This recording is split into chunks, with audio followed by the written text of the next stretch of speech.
샬롬, 예수 더하기 원한에 찬양하는 장미경입니다. 이대호 목사님의 글입니다. 꽃은 추워도 더워도 핀다. 바람이 불거나 비가 와도 심지어 동네 똥개가 와서 오줌을 찔끔 누고 가도 때가 되면 어김없이 꽃은 예쁘게 핀다. 이 핑계 저 핑계 대며 믿음의 꽃 피우지 못하는 우리보다 나은 것 같다.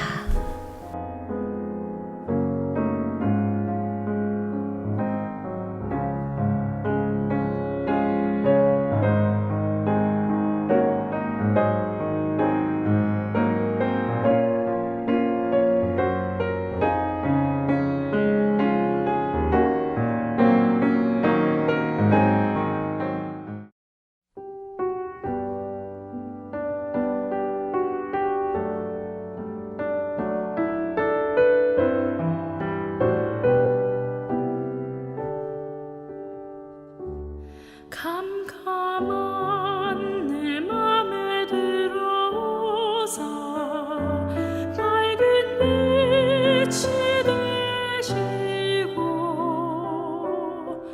헛된 것을 쫓아 헤매던 날 구원하셨네. 오래전 내 맘에 울리던 문 두드리는 소리 나의 맘에 찾아와 못자국 난 손으로 내 맘을 두드리셨네.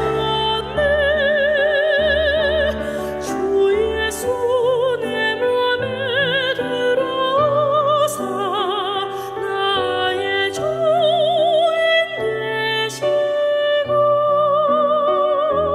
텅 빈 그곳을 그의 말씀으로 가득 채워주셨네.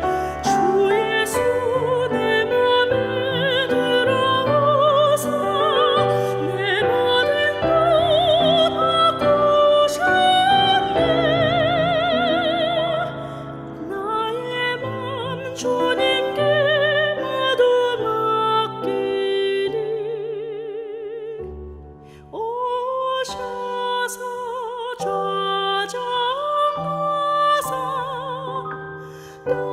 떠나지 마소서.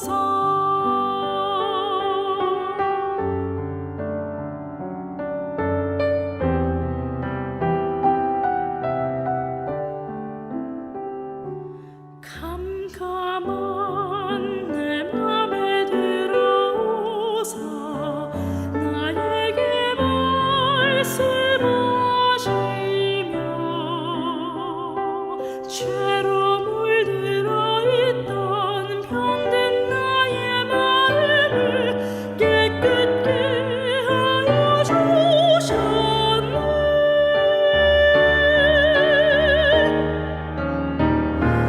주 예수 내 맘에 들어오사 나의 주인 되시고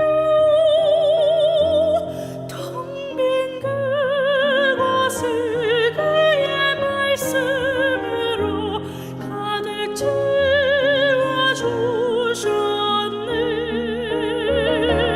주 예수 내 맘에 들어오사 영원히 구하여 주시네.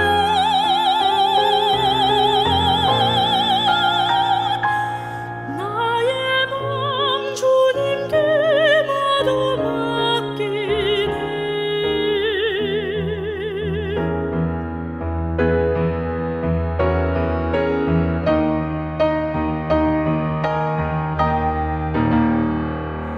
주 예수 내 맘에 들어와 계시고 변하여 새 사람 되고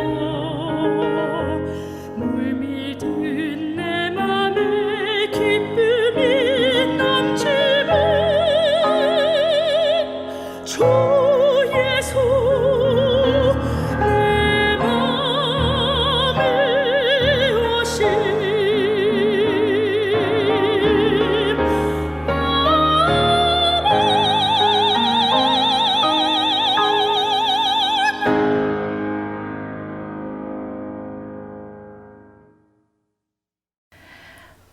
강신원 목사님의 글입니다. 러시아의 농촌에 오랫동안 전해오던 민담이 하나 있다. 한 가난한 농부가 살았다. 그는 이른 새벽부터 밭에 나가 열심히 일했다. 쟁기질이 끝나고 시장기가 돌 무렵이면 나무 밑에 놓아둔 빵 한 조각을 먹었다. 그런데 어느 날 빵이 감쪽같이 사라졌다. 그는 맹물로 달래며 말했다. 오늘 하루 굶는다고 죽진 않겠지. 누구든 그 빵이 필요했으니 가져갔겠지. 그 사람이라도 잘 먹으면 좋겠군. 그런데 그 빵을 훔친 것은 악마였다. 악마는 농부가 죄를 짓게 만들려고 빵을 훔쳤던 것이다. 하지만 농부는 빵도둑에게 악담을 퍼붓기는커녕 오히려 축복했다. 그 악마는 대장 악마에게 야단을 맞았다. 악마다운 지혜가 부족했다는 것이었다. 악마는 다른 술책을 꾸몄다. 농부의 빵을 훔치는 대신 농부의 빵을 늘려주기로 했다. 하인으로 변장한 악마의 도움으로 가뭄이 들거나 홍수가 들어도 많은 수확을 하게 되었다. 곡식이 남아돌자 악마는 그것으로 술을 만들라고 부추겼다. 마침내 허기를 달래주던 일용할 양식이 쾌락을 위한 도구로 바뀐 것이다. 술이 생기자 농부는 친구들을 불러들여 먹고 마시며 놀았다. 술자리가 마칠 무렵쯤이면 너나 할 것 없이 인간의 모습은 간데없고 동물들로 변했다. 비책을 묻는 대장 악마에게 악마는 대답했다. 자기가 한 일이라곤 농부에게 필요한 양보다 더 많은 수확을 준 것밖에 없다고 말했다. 남아도는 것이 생기자 농부는 하나님이 주신 선물을 자신의 쾌락을 위해 쓰기 시작했고 그때부터 인간의 마음에 묶여있던 여우와 늑대와 돼지의 피가 다 뛰어나오더라는 것이었다. 톨스토이의 악마와 빵 한 조각에서 나온 글입니다. 부족보다는 풍요가 오히려 화가 되는 경우가 있습니다. 모자람보다는 남는 것이 유혹이 됩니다. 모자람과 남는 사이에 적절한 긴장과 절제가 사람을 성숙으로 이끌어갑니다. 부족을 탓하기보다는 가진 것의 족함을 알면 눈에 보이는 부족 안에 눈에 보이지 않는 풍요가 채워지고 있는 것을 발견하게 될 것입니다. 빌립보서 4장 11절 12절 말씀입니다. 내가 궁핍함으로 말하는 것이 아니라 어떠한 형편에든지 내가 자족하기를 배웠노니 내가 비천에 처할 줄도 알고 풍부에 처할 줄도 알아 모든 일에 배부르며 배고픔과 풍부와 궁핍에도 일체의 비결을 배웠노라. 아멘. 가난했기에 부부가 서로 사랑하면서 열심히 일을 한 결과로 부욕해 되어 행복할 줄 알았는데 정반대의 결과가 나오는 것을 우리는 주변에서 종종 보게 됩니다. 교회나 가정이나 개인이나 단체나 조심해야 할 것입니다. 풍요롭게 해서 몰락시키는 사단의 계략인 세상에 취하게 만드는 술을.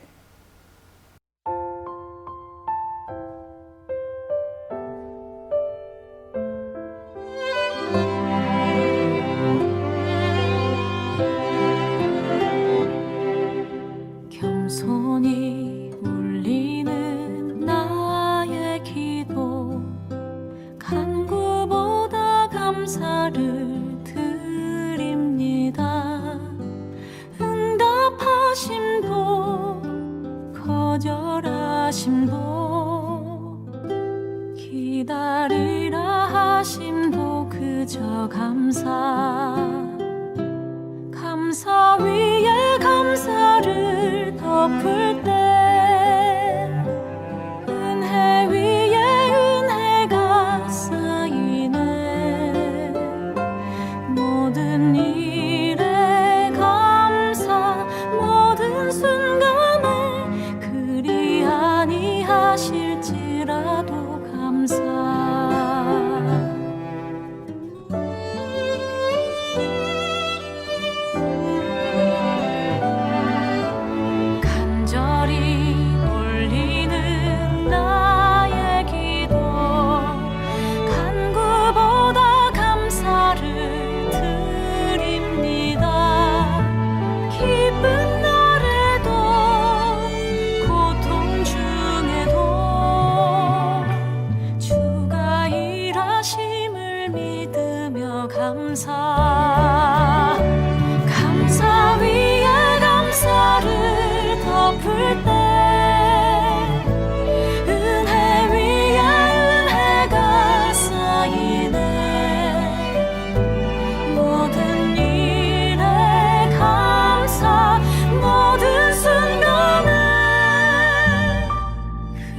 아니하실지라도 감사 그리 아니하실지라도 감사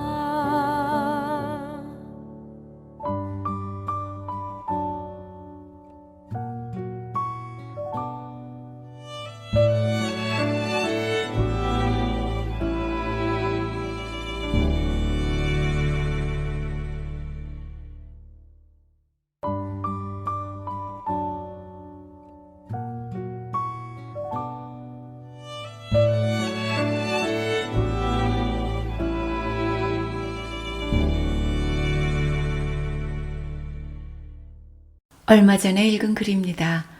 우리나라 최고의 외과 의사로 인정받고 있는 이국종 교수는 어린 시절 지독한 가난에 허덕이면서 부유한 삶은 꿈조차 꾸지 못했다. 가난은 그림자처럼 그를 따라다녔다. 게다가 가정인 아버지는 6.25 전쟁 때 지뢰를 밟아 한쪽 눈을 잃고 팔다리를 다친 장애 2급인 국가유공자였다. 이국종 소녀는 중학교 때부터 학교에 국가유공자 가족이라는 사실을 알리지 않았다고 한다. 그런데 아버지라는 이름은 그에게 반갑지 않은 이름이었다. 병신의 아들이라고 놀리는 나쁜 친구들 때문이었다. 아버지는 아들에게 미안한 마음을 표현하고 싶을 때마다 술의 힘을 빌려 말했다고 한다. 아들아, 미안하다. 이국종 교수는 중학교 때 축농증을 심하게 앓은 적이 있었다. 치료를 받으려고 이 병원 저 병원 문을 두드렸는데 국가유공자 의료복지카드를 내밀자 다른 병원에 가보는 게 낫겠다며 내치듯 돌려보냈고 여러 병원을 전전했지만 문전박대를 당했다. 그때 이 교수는 아직 어렸지만 우리 사회가 얼마나 냉정하고 비정한지를 뼈저리게 느꼈다. 그런데 자신을 받아줄 다른 병원을 찾던 중 그는 자기 인생을 바꿔놓는 의사 한 분을 만나게 된다. 이학산이라는 외과 의사였다. 그분은 두 손에는 날카로운 메스를 들고 있지만 가슴에는 따뜻한 사랑을 품은 의사였다.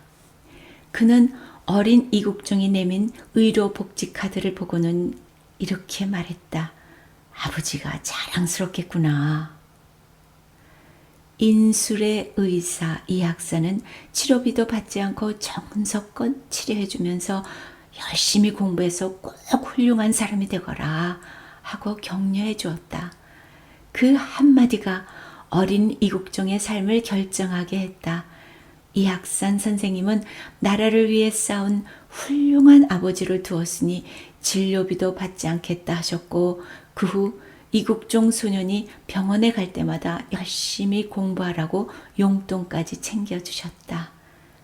이학산 선생님은 모두가 이 교수와 그 가족을 무시하고 그들에게 등을 돌릴 때 군말 없이 두 손을 내밀어 소년 이국종을 보듬어 주면서 차가운 세상에도 꽁꽁 얼어붙은 마음을 녹이는 따뜻한 마음을 가진 사람들도 있다는 것을 가르쳐 주었다. 소년 이국종은 마음속 깊이 감사함을 느꼈고 그분과 같은 좋은 의사가 되고 싶다는 꿈을 꾸었다. 의사가 되어 가난한 사람을 돕자, 아픈 사람을 위해 봉사하며 살자라는 대표하는 삶의 원칙도 그때 탄생했다. 이국종은 가난과 장애로 인해 무시받았던 서러움을 맛보면서 아픈 사람에게만큼은 함부로 대하지 않을 것이라고 다짐했고 이를 실천했다. 이국종은 지금 대한민국 최고의 외과 의사가 되었다. 환자는 돈 낸 만큼이 아니라 아픈 만큼 치료받아야 한다. 이것이 그의 대표적인 삶의 원칙이다. 이 학산이 없었다면 오늘날의 이국종이 없었을 것이다. 차가운 말 한마디, 남을 배려할 줄 모르는 사람의 가시 같은 말 한마디는 한 사람의 인생을 파멸로 몰아넣었고 어려운 처지에 있는 사람들을 깊이 생각하고 위로해주는 사람의 따뜻한 말 한마디는 한 사람의 인생을 아름답고 복된 인생으로 바꾸어 주었다.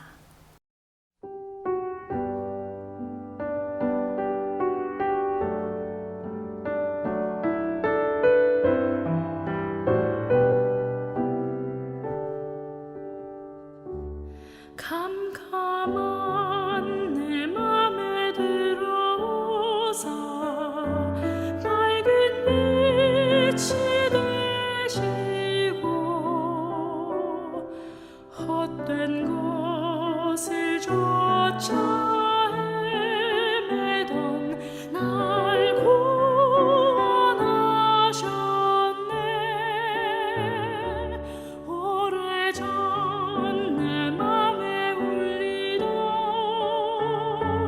문 두드리는 소리 나의 맘에 찾아와 멋쩍은 난 손으로 내 맘을 두드리셨네. 주 예수 내 맘에 들어오사 나의 주인 되시고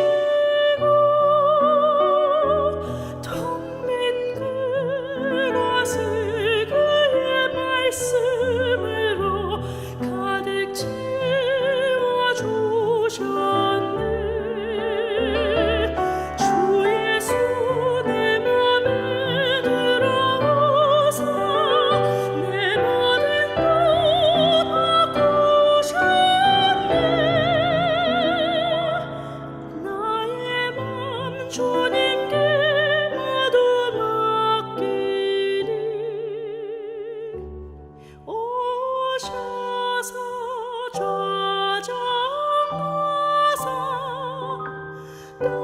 떠나지 마소서.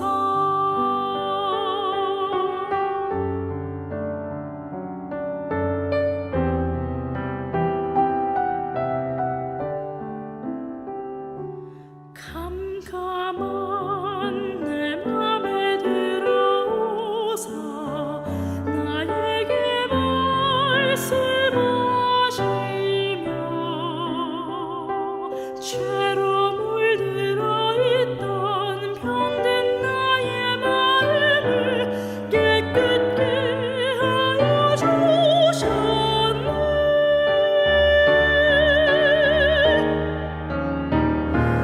주 예수 내 맘에 들어오사 나의 주인 되시고 텅 빈 그것을 그의 말씀으로 가득 채워주셨네.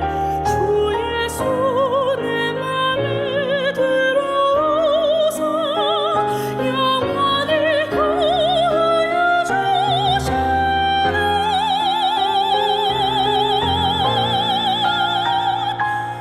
나의 맘 주님께 모두 맡기네.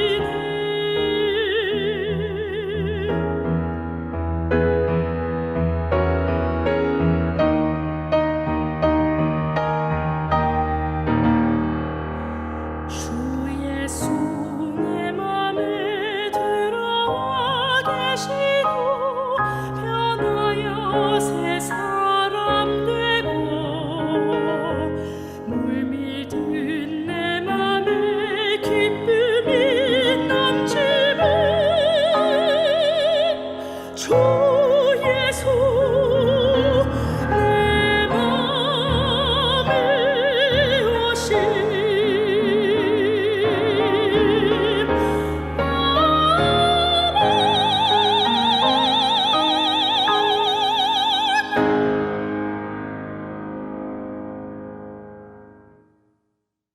문병하 목사님의 글입니다. 어느 큰 정신병원에 구급차를 운전하는 운전기사가 있었다.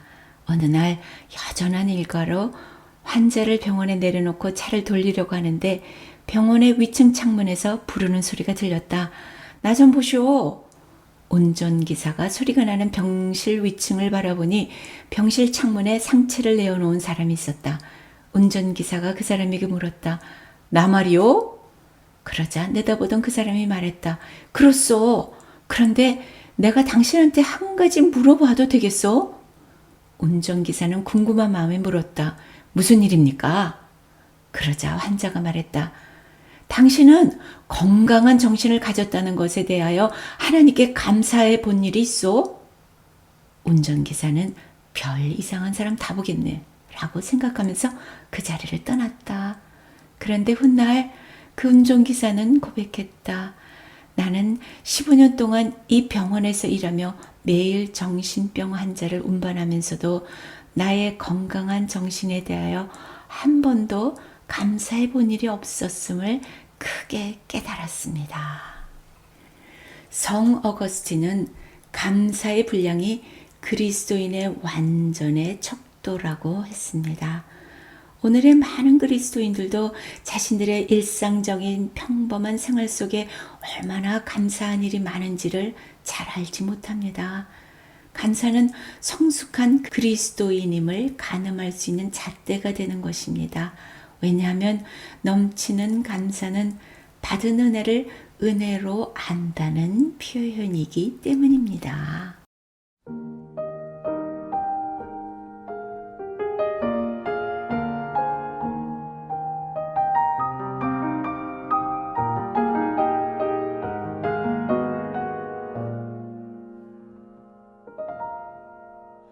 내 삶이 먼저였는지 주님이 먼저였는지 이제야 내 뒤를 돌아봅니다. 내 욕심만을 채우려 주 십자가의 보혈을 잊고 살았는지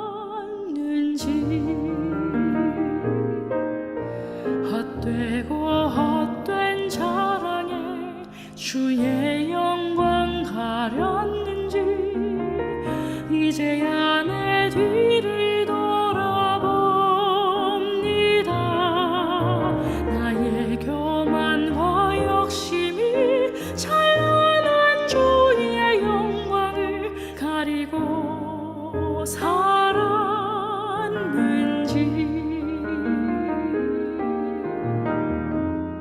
이제야 주의 탄식 소리 들리고 이제야 주 얼굴에 눈물 보이니 어리석은 죄인을 주여 용서하여 주소서. 나의 모든 지식과 자랑을 주 십자가 뒤에 숨겨두고 주님만 내 주님만 나타내기를 간절히 원합니다.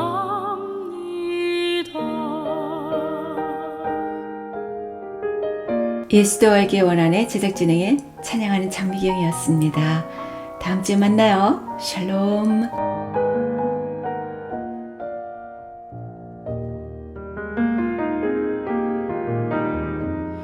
이제야 주의 탄식 소리